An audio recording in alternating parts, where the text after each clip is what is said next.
There he is. How do I join the camera? Hi, am I live right now? You are live, my You are friend. live, and you should now have camera access. Okay, how Try do I again. set that up? There's no. I All don't right, there's a usually camera chat button over on the Discord. bottom left there. Sorry, we're working some kinks out here still. Yeah, sorry. Oh, Okay. video. The button labeled video. Okay, There you go. obviously. There I am. Hi. Yeah, Yes, cool. Hi. technology. Amazing. And there And there we are have- there are a and we lot have of you. Jeff. Hi. There's okay, hello. I was just saying earlier I was expecting just trolls and nobody else, but turns out And- he can't make it. Yeah.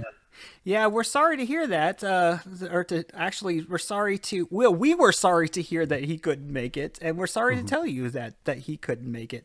And so, actually, I think Trolls wanted us to tell everybody that he apologizes for not being able to make it as well. Something came up, and that he will see you guys at a later time. But right now, we're talking with Dave. We're talking with the guy. A guy. Yeah. You know what? Like I mentioned earlier, I almost called him Clayton again. Francisco. Oh man. Clayton? You I guys called have- Paul. I don't. Called Paul Curtis earlier, so just happening. I have a friend that's called that's name is Clayton Gonzalez, and so that goes there. But Oh, that makes sense. Yes. you folks have kept the adventure game industry moving. That train just keeps on going, and We're not the only ones. Like I've never been comfortable with that distinction because it's like I'm just one guy and I don't want the burden of that. So it's I just keep making them and that's all I want to do. You kind of lit a fire. I think I started making them at just the right time, where like they were definitely falling out of mainstream favor, and then the indie scene as a whole was kind of just beginning, and so it wasn't just few people were making adventure games, few people were making indie games as a whole.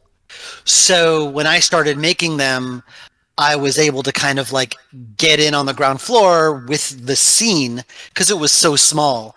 I don't quite know how I would make these games from like starting Wadjet from scratch now in 2022. But back then I didn't know what I was doing. I was just making games. And because the scene was so small, I was able to kind of be noticed because it was so small, and I just kind of grew with that. So there was a lot of luck involved, and I'm eternally grateful for that every day. So I just kind of got in at just the right moment. And now 16 years later, I'm still doing it. I suppose there's always an element of luck with with like the top success stories, but your games always get There's no a question. lot of acclaim on their writing quality. Oh, thank you.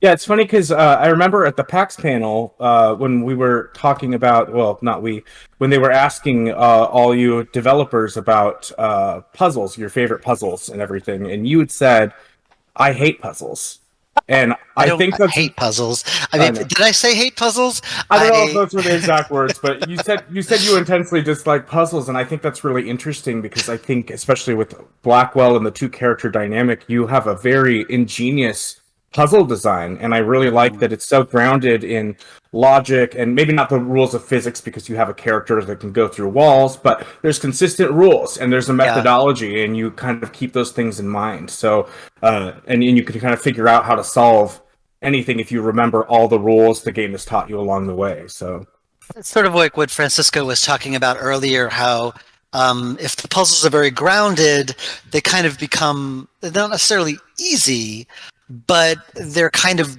obvious. It's like, this is what you would do in real life. And with Blackwell and Unavowed, and even the upcoming Old Skies, I tend to keep it grounded, even though it has this supernatural element or science fiction element layered on top. It's still very grounded with reality plus this extra thing.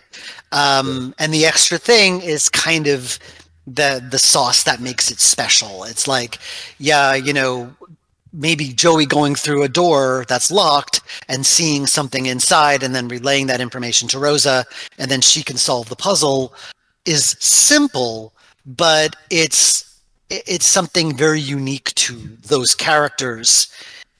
And so it's sort of very grounded that way. It's something that's Right. grounded in reality, but here's this extra thing that makes it unique.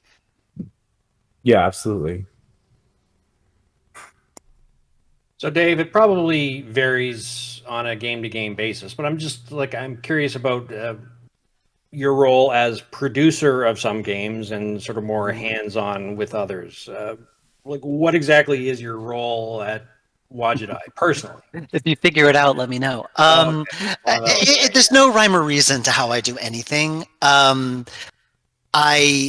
When I started off doing the publishing producer thing, because I realized very quickly, because these games took a while to make.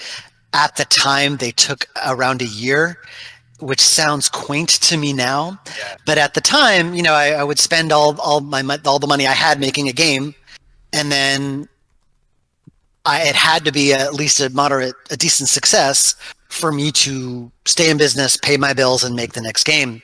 And so if I had one colossal failure, then I was done. And I thought that by doing the publishing, producing thing, that would kind of spread out the risk. I would get more than one game going on at the same time.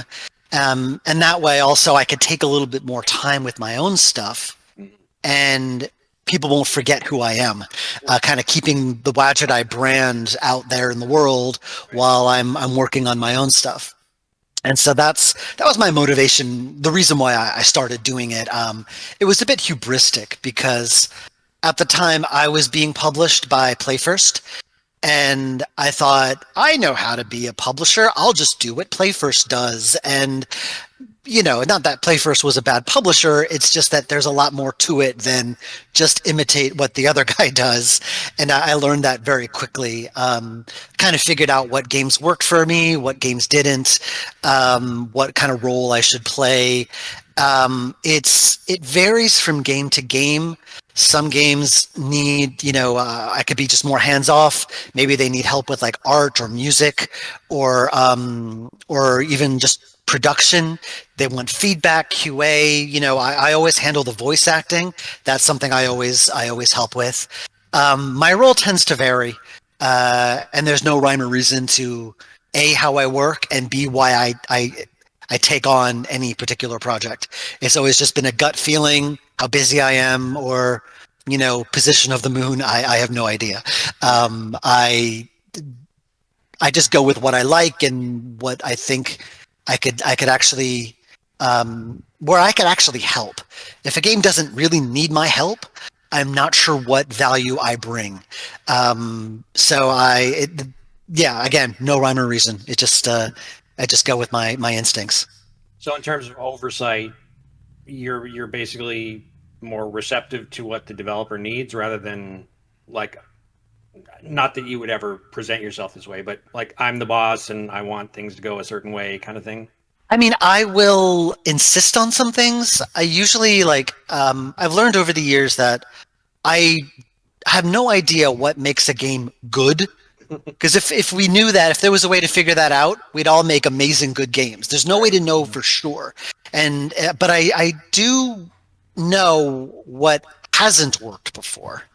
And I can offer that feedback. Yeah, this thing you have in the game, we did this in this other game, and everyone hated it.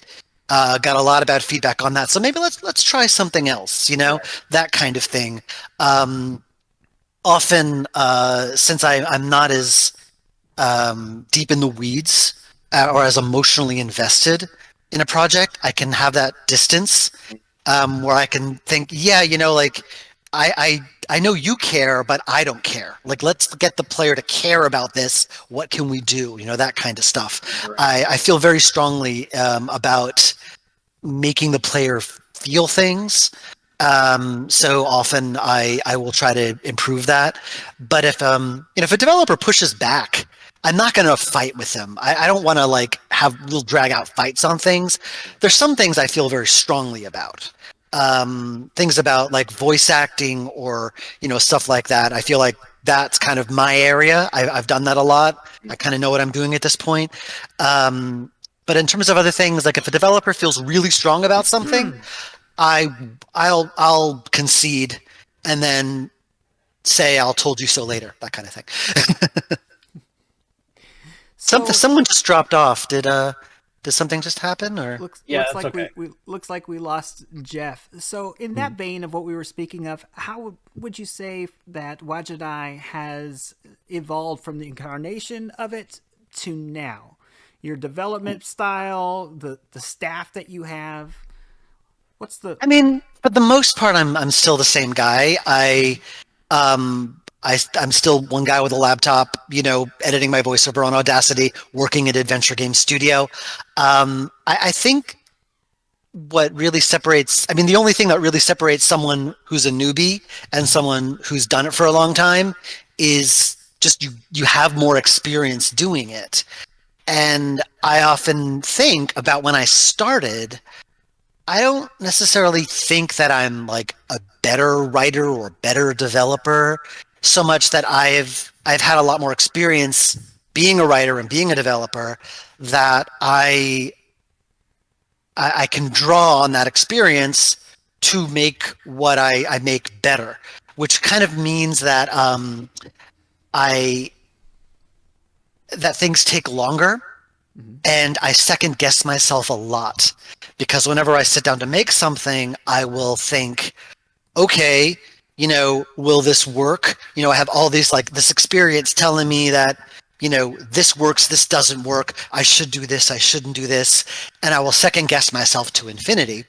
Whereas when I started, I didn't have that experience, and I had no idea what I was doing. So I just, steamed ahead. That's why my output when I first started was a lot more frequent. There were a lot more games in the earlier years than there are now.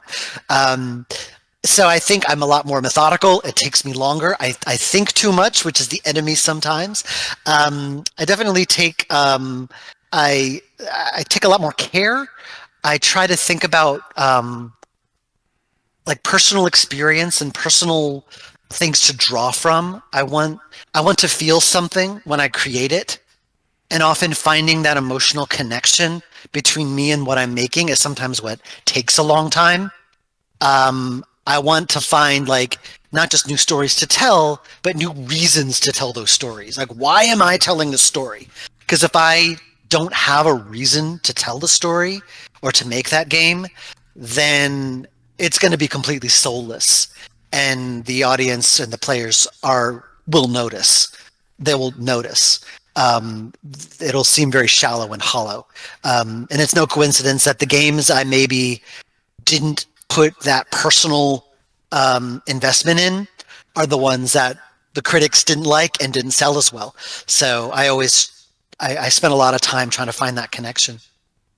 Speaking of emotional connection, with the Blackwell series, you have a lot of, these very tragic ghost stories, the backstories for these ghosts. Are there any for you that were particularly, moving and difficult to kind of, actually implement into the game because they were so, heartbreaking or personal or what have you? There was a character named Jamie Graham, and I think Blackwell Deception. She was a ghost in a nightclub, and right. Her deal is that there's this backstory to why she was doing this, but her main deal was that she was kind of not necessarily a studious girl who spent a lot of her time doing quiet indoor things, but felt she was wasting her life and wanted to go out and party and live life to the fullest. And and part of her realization as a ghost, slight spoiler, sorry, is that a lot of that was kind of a little hollow, and that wasn't really her, but she felt that she needed to to go out and do that stuff. Otherwise, she was wasting her life. And that was basically Dave in his early 20s, where I, felt I needed to join the party all the time. Like, oh my God, I'm in New York. I have all these great things going on. I need to, like, if I'm sitting at home, I need to be out and doing something. And I would like rush out and like go somewhere and, call people or meet people and just, try to fill my life with like activities and, different classes. I did all sorts of things. And at the same time, I wasn't very happy. And a lot of that I put into that character. And so that was hard. That one was a hard one. And there were definitely some others. I mean, Rosa herself, was very much a reflection of me when I first came to New York. I was very like insecure and overwhelmed by the city. Part of my brand as being a city guy now, but 20 years ago when I first moved here, it was very overwhelming. And a lot of her growing confidence mirrored mine over time, that kind of thing. Whether you know it or not, and here's the interesting thing, whether you know it or not, there's always some personal element in anything you create. I firmly believe the act of creation comes from somewhere inside. And maybe you don't realize it, but you're pulling from somewhere. You're compelled to create something for a reason. You might not know what that is until later, but it's there. And it wasn't until like 3 or 4 Blackwell games when I realized that, Rosa was a reflection of myself, and this is a story about urban isolation and that kind of stuff. So there was a lot of stuff that became very personal. Also because I really genuinely began to love the characters. And so when bad things happened to them, it hurt. So there's that. Yeah. You've drawn on your roots in other games as well. Like I'm thinking of the Shiva right now, for example. But specifically, I was wondering, do you have any interest in drawing? Like, so you're also like a worldly guy. You've meaning I've been to places in the world. Oh, well, but they weren't adjacent to each other, so No, we're they covering weren't. some distance here. Has any of that your experiences with other cultures, or will that affect you? Do you see that affecting your storytelling? I mean, it can't not. Most of my stories take place, not just in my home city, but like within my own neighborhood. Most of the Blackwell games, if you ever visit a real life location, it's usually either a place 5 blocks adjacent to my apartment or a place I go to a lot. That's not a coincidence. But I mean, everything, like I said, you always pull from somewhere. Someone asked me if becoming a father affected my work. And I said, well, I can't think of any specific examples, but how could it not? It's just completely changed who I am, and that's got to be there somewhere. I'm not sure where, but it's there. But I have traveled a lot. I taught English in South Korea for a year. I worked for a foreign company, and I traveled a lot. But most like what I've learned by traveling is not so much, everyone's got a different culture, but also like people are fundamentally, people wherever you go. Everyone wants love. Everyone wants, either success or, everyone's got their own personal issues and neuroses wherever they are. And it's whenever I try to write about a different culture or a different, someone from a different, mindset, different from myself, it's more important that they're a character first and a representation of their culture second. So I think that like just because I've traveled doesn't make me a better writer. It just changes what I write. So this is actually a pretty good spot. I want to thank Dave so much for gifting us a giveaway here of Hobbs Barrow. And so we're gonna do a quick question, a trivia question. Oh, okay. For Hobbs Barrow, Dave, if you know it, remember that I didn't actually write Hobbs Barrow, so just so you're aware. He's that's my disclaimer if I get this question wrong.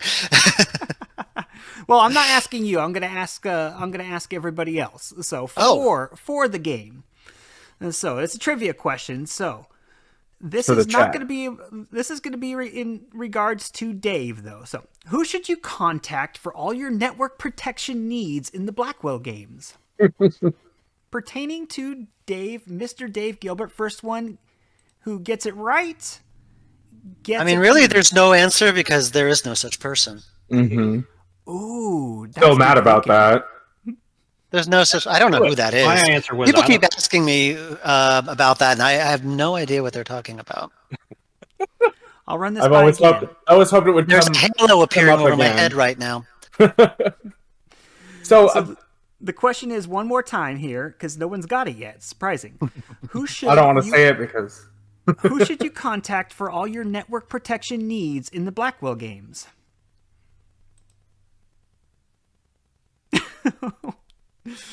All right, I don't have the you chat guys- open, so I don't we've know. got someone who knows it but doesn't want to say because they already own the game, and another person with the same story. So You can gift it. You could gift it. You can gift it. someone gifted to Zuki.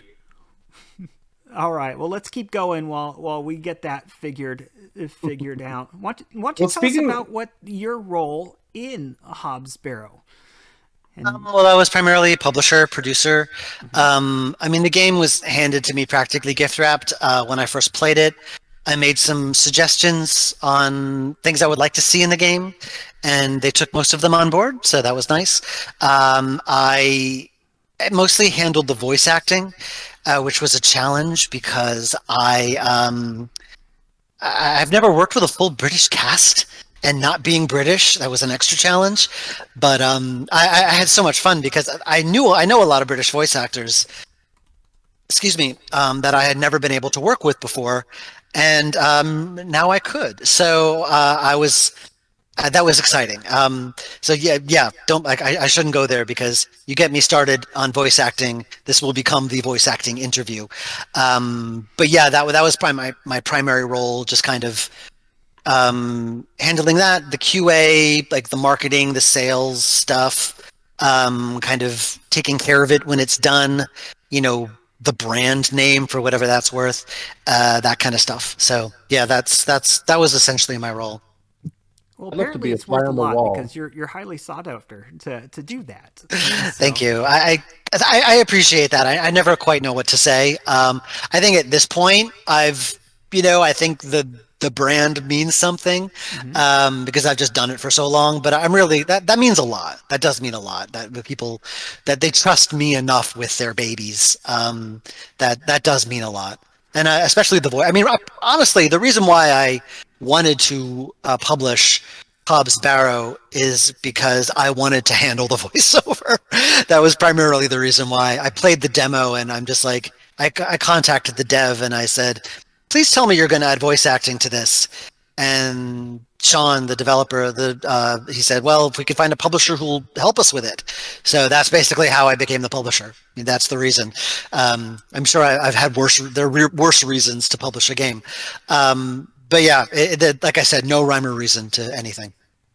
We haven't left nearly enough time to talk about Old Skies, but we do need to talk about it. So Okay. what can you tell us about what's coming?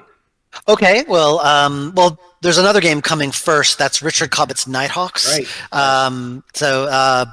But Old Sky. I'm not writing that one, so I'll talk about Old Skies instead. Old Skies is a time travel game, where you play an agent from a time travel company that takes clients into the past for various reasons of their own. Just as a side note, I have yet to find like the short and sexy soundbite that encompasses what this game is about, so you'll have to bear with me. So your mission is to basically take these clients into the past to make sure nothing goes wrong, and nothing ever does. That's a lie. Lots of things go wrong, and you have to fix them. So Yeah. that's the gist of the story. And there's an arc that kind of ties them all together, but for the most part, that's the core of the story. And this is the first, if I'm not mistaken, the first game that is in 3D or not in pixel art. It's one of the two. And It's I'm kind of blanking out. it's high def art. Yeah, it's definitely not pixel art. Okay. It's 1920 by 1080. So it's a lot snazzier looking than stuff we're used to. But I can't take credit for the art because Ben Chandler is doing all of that. Looks And beautiful. oh, thank you. He's doing an amazing job. Takes him a little longer to do, but that just gives me a little bit more time to hash out the design, and it's been a lot of fun to work on. Now that's going to be in the same your kind of your Dava-verse, right? With Unavowed and Blackwell, right? The Wegaverse, that's what I call it. Okay. People call it the Blackwell verse or the Durkin verse because he's always in every game. Right. Yeah, it's in the same universe, but it's less obvious than it was with Unavowed, because Unavowed and Blackwell were kind of the same subject matter, same themes. They're both supernatural, while this is sci-fi and time travel.